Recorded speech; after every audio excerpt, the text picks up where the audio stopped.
Welcome to the Psychic Pinup Podcast, the anything and everything spiritual podcast where we dive into hot topics, readings, viewer questions, and more.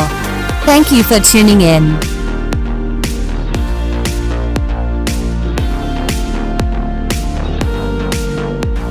Now, sit back, relax, and let's dive right into it. Hello, beautiful souls, and welcome back to the Anything and Everything Spiritual podcast. My name is Linda. I'm also known as the Psychic Pinup.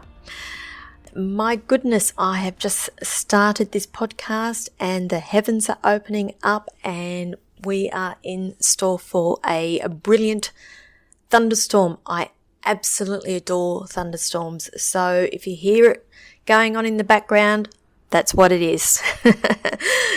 This episode feels important to me. It actually feels honest, and for many of you it may feel uncomfortably familiar, particularly those who work in the spiritual industry.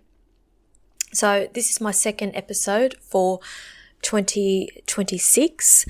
Rather than jumping straight into predictions, numbers, or high vibe declarations, I want to talk about something that quietly follows a lot of spiritually aware people, especially those who give, hold space, guide, or serve.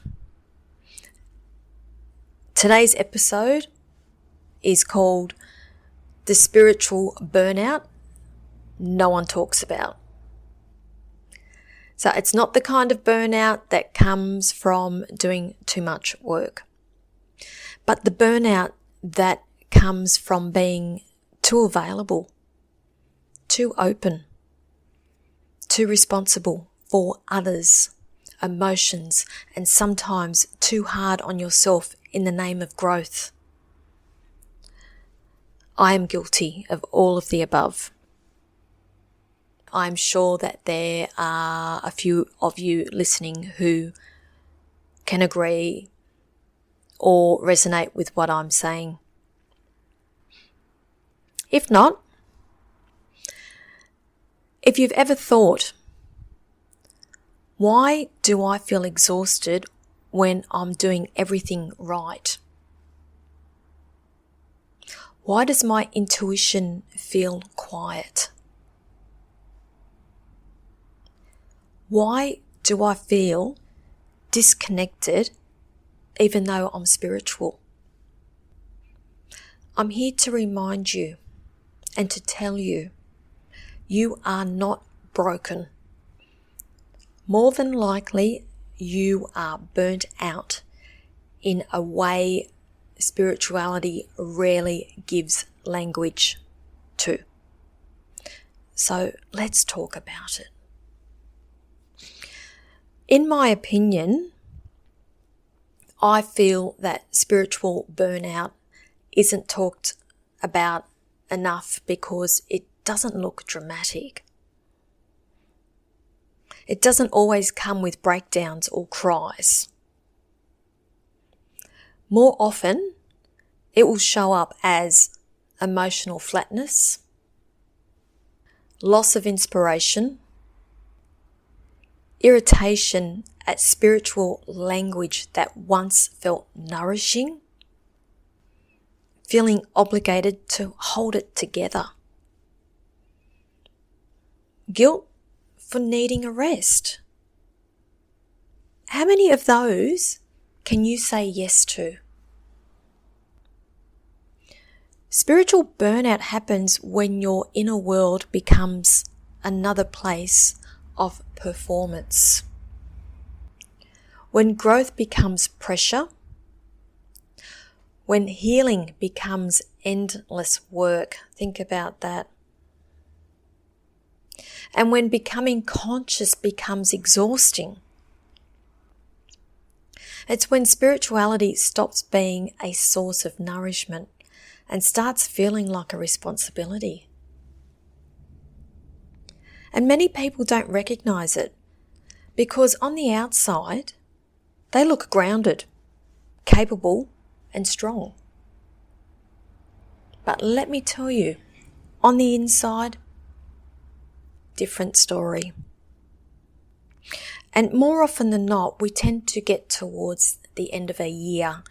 This is when this burnout tends to kick in for us.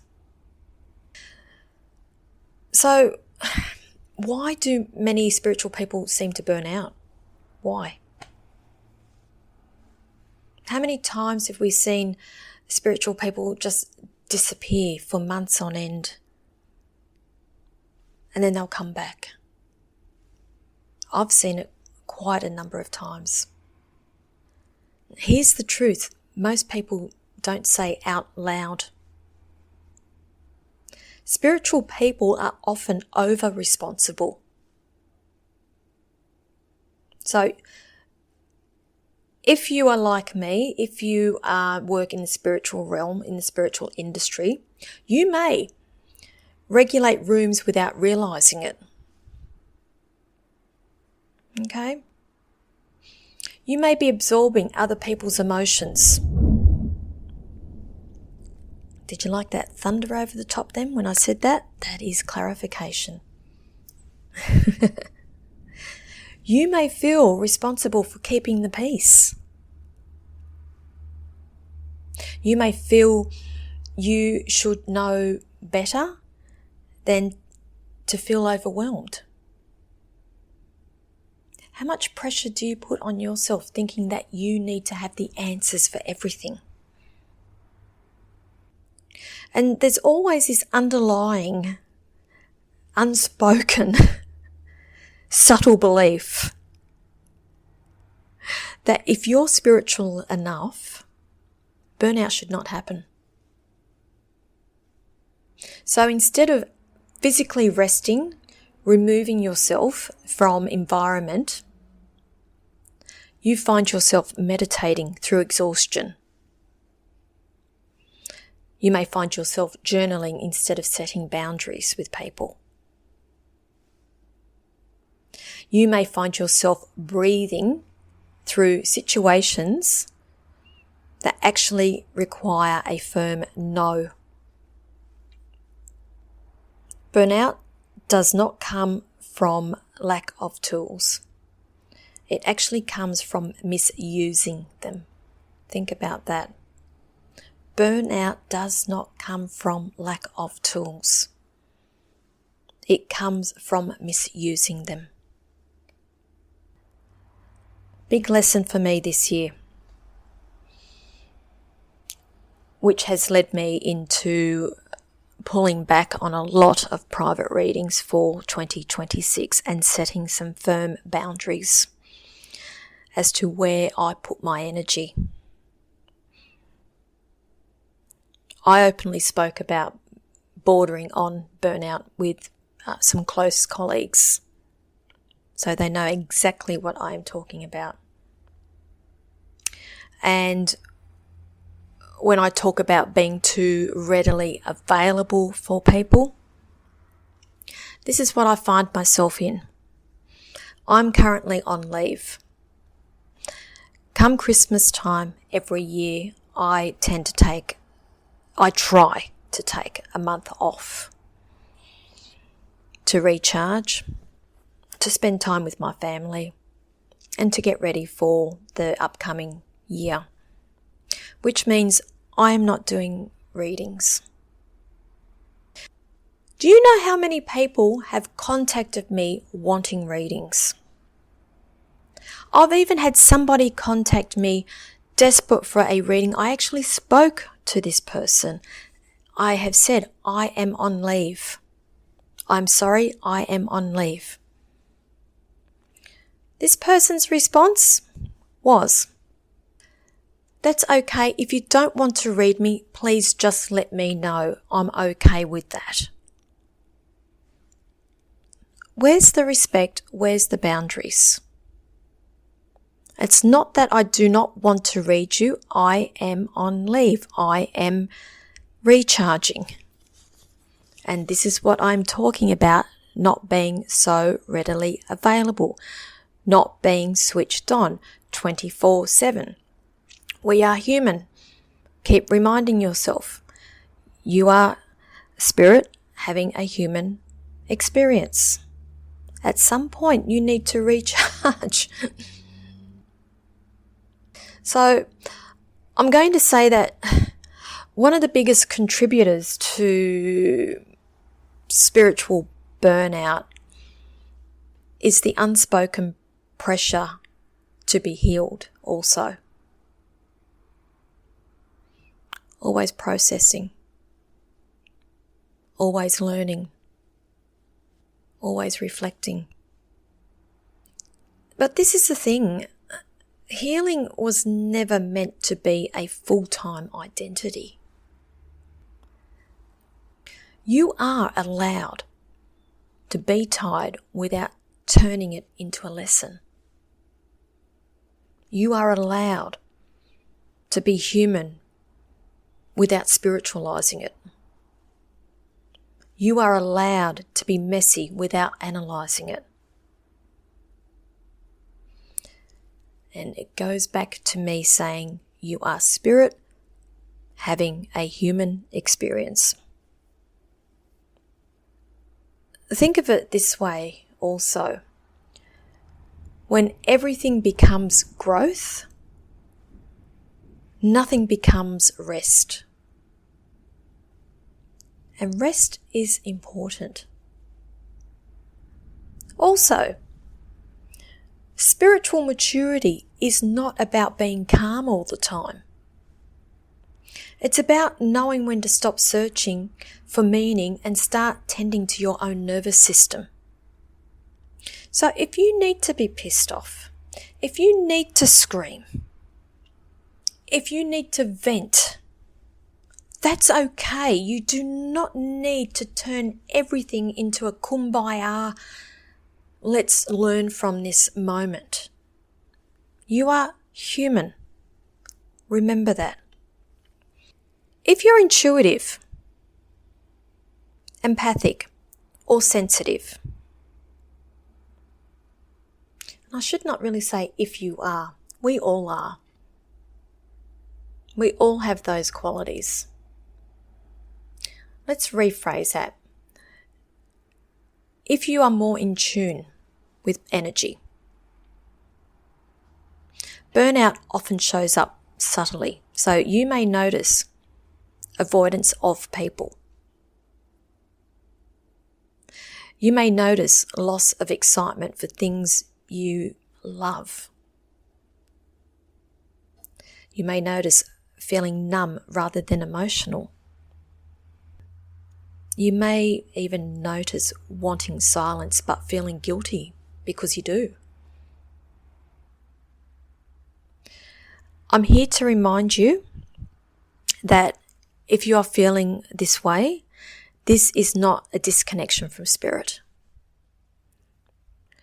This is heads up for you that it's overexposure. You are getting too much. It's time to disengage. Boundaries, pull back, rest. Your intuition won't disappear. It goes quiet because it needs space. That's all it is. And sometimes the most spiritual thing you can do is cancel plans. So if you don't feel like going out for dinner, don't go. If you don't feel like going to that party, don't go. It's okay to cancel. You may stop consuming content. So that is, let's say, the biggest one of that would be social media. Stop consuming what is on social media. You may start becoming unavailable, which is good. Okay, boundaries. It's all about boundaries. And the best thing you can do is choose to rest without justification. You do not need to justify yourself as to why you are not available. Now, It's a bit of a fine line here. You think, well, what's the difference between expansion and overextension? Here's the powerful distinction. Expansion feels grounding even when it's challenging. Overextension feels draining even when it's exciting. Think about that. Expansion feels grounding even when it is challenging. Overextension feels draining even when it is exciting. So if you are finding that your spiritual practices leave you exhausted, drained, instead of resourced, something needs adjusting here. Burnout is often a sign that your boundaries need to evolve, not that your spirituality has failed. You're not meant to be open 24/7. Get in the habit of being selectively available. So we are at the beginning of 2026 here. Let's make this our mission. Let's get those boundaries in place. Let's evolve those boundaries. And let's be a little bit more selective as to who we are available to energetically. As we are stepping into 2026, I invite you to redefine what spirituality means for you.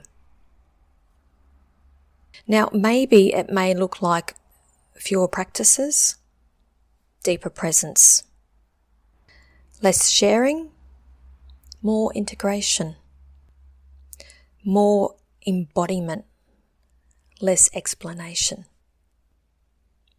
I'm doing all three this year. FYI. Look, spirituality is meant to support your life, not consume it. You don't need another ritual. You need permission to be human. So, my lovely souls, if you are feeling spiritually burnt out, let this be your reminder. You are not failing your path. You are listening to it. Rest is not a step backwards. Silence is not disconnection. And there goes a big clap of thunder over the top of me. That is confirmation from Spirit. Thank you, Spirit. Oh, did we hear that? I love a good storm. And remember, needing less does not mean you've lost something. It often means that you're finally honouring yourself. So think about that. Honour you. So thank you for being here with me today. If this episode resonates with you, please share it with somebody who may need to hear that they are not alone. I'll be back soon with more real conversations around spirituality, life, and everything in between. Right now, I'm going to go and enjoy this beautiful thunderstorm. So take care. Until next time, bye.